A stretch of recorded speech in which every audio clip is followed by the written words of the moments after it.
Hunter. Hunter, my second favorite zombie superhero. Who is your first?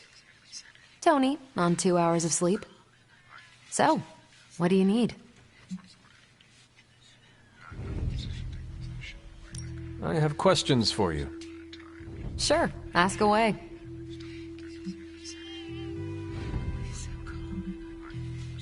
Tell me about the Avengers. Sure, what about us? How long have you been an Avenger? Over a decade. Still hard to believe. We've been so busy dealing with one crisis or another, it's hard to mark the time. My coffee tally puts me just shy of 20,000, excluding the cups I forgot to track. What are your thoughts on your fellow Avengers? I'm with the team for a reason. I believe in what we do. All of us do. I'm sure you've noticed Tony can be abrasive, but I never doubt his commitment. He and Banner used to fight like cats in a sack. Thankfully, they seem to be past that. And I can't think of anyone better to deal with a mystical enemy than Doctor Strange. He's a little out of sorts right now, what with being pushed out of his home, but he'll adjust.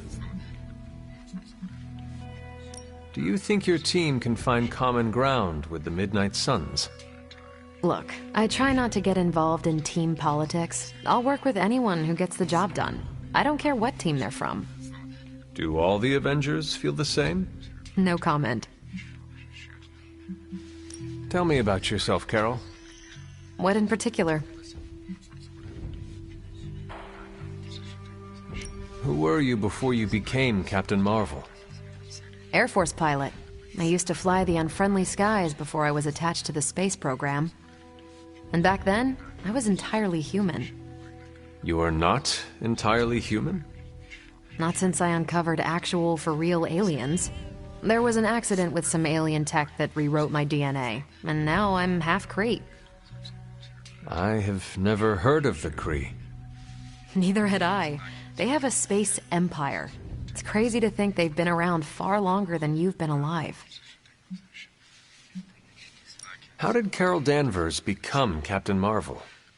During my time with the space program, I found myself involved in a conflict between alien species, Kree and Skrulls. I got too close to a device called the Psyche Magnetron, and it completely altered me. A Kree soldier known as Mar-Vell felt responsible for what happened and took me under his wing.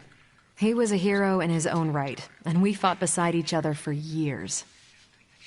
He's gone now, but I took the name Captain Marvel as a tribute to what he stood for.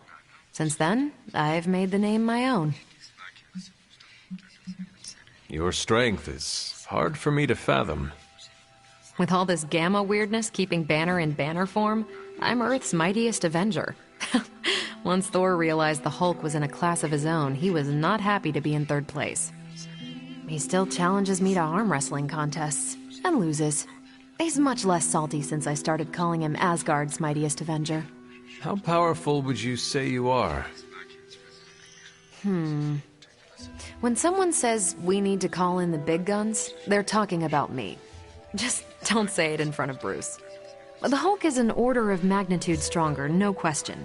But he doesn't have my precision, patience, or reliability. At least, that's how Bruce put it. That much power. And it does not seem to have gone to your head. I do get cocky sometimes, but I don't take any of this for granted. And I always remember where I came from. Arrogance is like punching the afterburner with your wheels down. Thank you, Carol. Anytime. And hey, if you find the time, we should hang out. I will consider that. Of course.